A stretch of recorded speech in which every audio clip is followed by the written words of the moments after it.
From Atlanta, Georgia, welcome to Fearfully and Wonderfully Me, a podcast for women on leadership and life skills with Rhea Story. Rhea shares powerful life and leadership principles, helping you maximize your potential and become the woman God created you to be. Hello, everyone, and welcome to this very special episode on putting the Christ back in Christmas. You know, as I'm recording this episode, I'm always Christmas was one of my favorite holidays. It always has been ever since I was very, very little, because I've always loved the decorations, the beautiful lights, the beautiful food and yummy treats, and just the atmosphere of Christmas, I think, is what I really, really love. The other stuff is nice too, but just the season, and being reminded of what Christmas is all about. But I think that somewhere along the way, we've often lose sight of what Christmas is really about.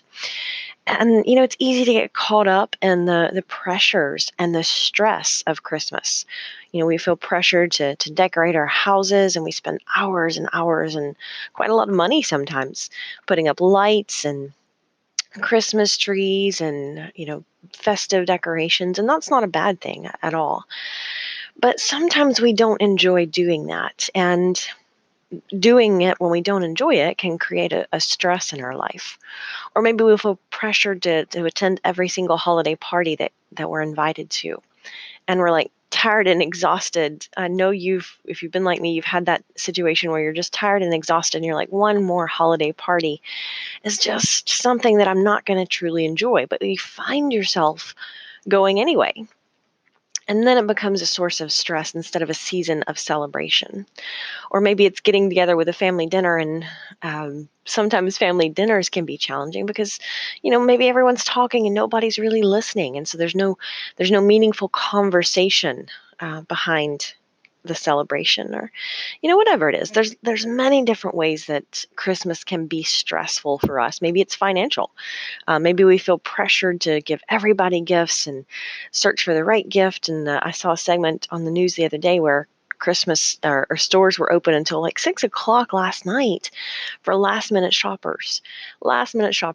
So stores are open and people are working on Christmas Eve instead of spending time with their families, just so those last minute shoppers who need to run out and get a gift can do so. Now, there again, it's nothing wrong or right with any of that. But my point here is that sometimes along the way, we lose sight of what the true meaning of Christmas is all about. And really, it's a time that we celebrate Christ.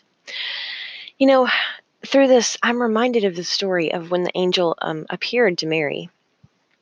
And it's one of my favorite stories in the New Testament, because it really demonstrates a level of faith. The angel appeared to Mary and told her she was going to have a child, and her response was, well, oh no, angel, that's not in my plans for this Christmas, or no, I have to do something else this Christmas, or no, I don't have time for that, or no, what will everybody else think, or no, I don't want to get pregnant and get fat and I can't wear my skinny jeans. Mary's response was, I am the Lord's servant. And the reason I love that is because I always want to have that attitude. When God calls us to do something, I hope I can always say, I am the Lord's servant. Now, I'm the first one to tell you I don't get that right most of the time, probably. I can think back on times in my life, like when I first felt called to start speaking and sharing my testimony. And my response wasn't, I am the Lord's servant. My response was, no, God, go find somebody else. And it really took me 6 months to get to that point of saying, okay, I'm the Lord's servant. And so, as you move into your Christmas day today, it's Christmas Day, and, pretty soon everybody will be getting up and having Christmas and unwrapping presents and maybe wearing their favorite pajamas and drinking hot chocolate. But this season, don't forget to stop and put the Christ back in Christmas, remembering that it's truly a season of celebration. And why we celebrate is that Jesus died for us and gave us redemption. And that makes joy possible. right? That's why we have the possibility of joy anyway, is because we have hope for eternity. We have redemption, and it means we don't have to be perfect. It means, the house doesn't have to be decorated perfect, or we don't have to be perfect. But it means that we still have hope for something better. And that's the Christ-centered Christmas. Whatever your holiday traditions look like or how you celebrate, it's really about stopping and remembering, why are we celebrating to begin with? It's not so the stores can sell um, more retail and have a better financial season. It's not so we can make our favorite Christmas treats and pecan pies and overindulge.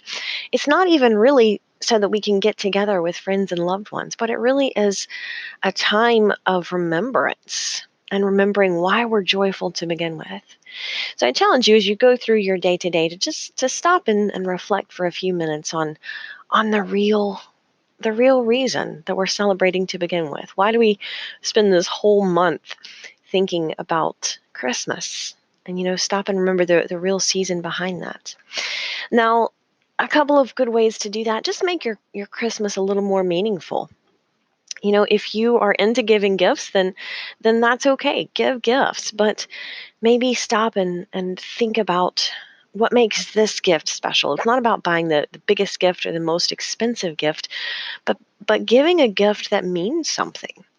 One of my friends, Carolyn, said she wanted to give a special gift to each of her sons that actually meant something, that's something that she had gotten out of herself, and so she wanted to pass that on to them.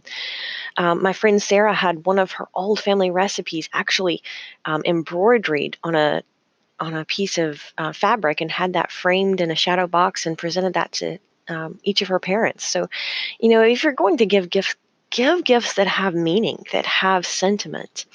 Or maybe you're not a gift person or a gift giving person, and that's okay. Mac and I don't really give gifts to one another at holidays. We create memories, and so we create experiences that we remember, because nobody remembers what they got for Christmas 10 years ago, really, unless it is meaningful. But you'll always remember the meaning and the experience and the joy that you had to celebrate.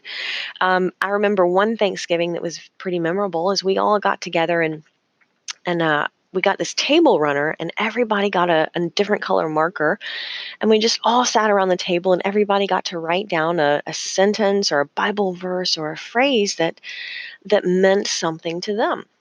And then that was something that I later presented to a gift to one of the family members, because it had some sentiment behind it. Everyone got to jot down something and share a little piece of themselves or a favorite quote or inspirational verse. And so there again, just lots of great ways to make gift giving in general very memorable. But we didn't just have the gift and the tablecloth itself. We also had the memory of getting together and doing that. I love to ask questions and get good conversation going. As you're sitting down for, stuffing yourself with turkey and dressing and ham and pecan pie and macaroni and cheese, maybe ask some good conversation starters around the table. Let everyone go around and share a favorite memory, or, perhaps a good piece of wisdom that someone else shared with them along their way. Ask someone to share their favorite quote or Bible verse. And so, really ways to just have some real meaningful conversation that everyone can participate in and learn perhaps from. Maybe it's a season for you where you're not celebrating. Maybe it's a season where maybe it's a period of mourning and you're missing loved ones, or maybe your loved ones aren't someone that you really want to spend time with and you find yourself alone. And, to me, that's almost an even better opportunity to celebrate the true meaning behind Christmas. I love those early morning quiet times for me, because they're time of reflection, where I can actually sit down and be really listening for what God is saying. So if this Christmas you're spending Christmas alone, take that as an opportunity. Instead of being sad that you're spending Christmas alone, take it as an opportunity to listen and reflect, perhaps back on the year that has passed and perhaps on the year to come. It's always an opportunity to be grateful. And as we spend time in Christmas and celebrating, it's also a time where we should be grateful. Grateful for our blessings and for the people in our lives that bring us, enjoyment and good relationships that strengthen us and lift us up. So perhaps that's you. Perhaps today you're feeling a little depressed or down or sad. Then stop and focus on the gratitude that you have, the season of gratitude today. So I hope those are good. Just some little tips to help make your Christmas a little more memorable and perhaps a little more meaningful. And, the last thing I'll leave you on is Christmas should never be a season of comparing ourselves to others. So if you're feeling pressured to have the best decorated lights or the best holiday table with the most beautiful setting, or you kind of get stuck in that cycle of comparing, or feeling pressured to do something because, stop and focus on the real season and put the Christ back in Christmas. Until next time. Start increasing your influence and maximizing your potential with Ria's audiobooks. Available at audible.com, amazon.com, and iBooks. Please visit riastory.com to learn about Ria's books, resources, speaking, and training programs. Thanks for listening.